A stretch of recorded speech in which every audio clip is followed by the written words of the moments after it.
موږ دا گاونډي دی طارق پټان او یو بل یو ولکه دی نو ما غبل لکم لګ لګ وکړه مال چې د څه اکټیویټي د څه کردار دی په سوشل میډیا باندې او طارق پټان خو موږ اورو حیران شوم مال ته دې ته سوچ وکړه کنه یو سړی لګیا دی هغه خلکو کې بیداری پیدا کړي د علم رڼا یې بل کړي دا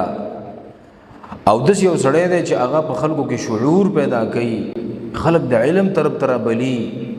د خپل اخلاق او د خپل کردار طرف ترابلی په دې امت کې بیداری پیدا کړي د اقامت دین لپاره د خلکو ذهن سازي کوي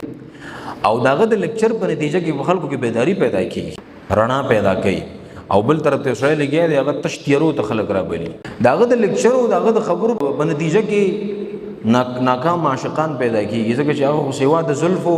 او سیوا د اننګو او سیوا د شوندو نه بل څه ورستای نه ټولې دغه خبرې دی په سټیجونو باندې نو داغه د خبرو په نتیجه کې ناکام عاشقان پیدا کیږي د عاشق دړې دل نه دي